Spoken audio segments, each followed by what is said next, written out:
अवैया लोकसभा चुनाव में कांग्रेस प्रत्याशी ज्योत्सना महंत के बाद अब भाजपा प्रत्याशी ज्योतिनंद दुबे कोरिया प्रवास में पहुंचे, जहां भाजपा कार्यालय में पत्रकार मन से रूबरू होत अपन पक्ष ला रखिस। प्रेस वार्ता में भाजपा प्रत्याशी कहिस कि भाजपा ऐसे पार्टी है जिन एक मजदूर ला टिकट दिए हैं। उमन आगू कहिस कि अवैया समय में नरेंद्र मोदी फिर से प्रधानमंत्री बने। एक संगे संग कांग्रेस के 72,000 रुपया देहे के बाद ला झूठा करार दिहिस।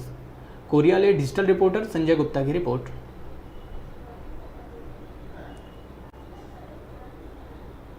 सांसद तो बन जाओ, दो एक्सप्रेस की तरफ बोल रहे हैं, यहाँ से भी चलेंगे। आप सांसद बनाइए, आपकी आवाज पूरा दिल्ली तक। हर सवाल का जवाब है, पहले सांसद बनाइए। अब मैं झूठा आश्वासन, अब मैं बोलूं कि पूर्व सांसद जो थे अपने कांग्रेस के सम्मानित चरणदास मान जी, जैसा जानकारी मिला मेरे को कि यहाँ शायद मेडिकल कॉलेज वगैरह कुछ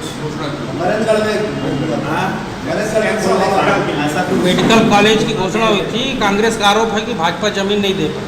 रमन सर अभी जमीन ले लेना भैया, 4 महीना हो गया जमीन लेने में, कितना टाइम? चरणदास महंत जब केंद्रीय मंत्री थे तो मेडिकल कॉलेज और कैंसर रिसर्च हॉस्पिटल के लिए घोषणा की। फिर कांग्रेस का आरोप था कि रमन सरकार उसके लिए जमीन नहीं दी। झूठा आरोप करवाएंगे ना, झूठा आरोप लगाना है। कोरिया जिले में ऊर्जा बहुत है, लेकिन उद्योग एक भी स्थापित आज तक नहीं हो पाए हैं। आपके कार्यकाल में क्या रहेगी प्रायोरिटी?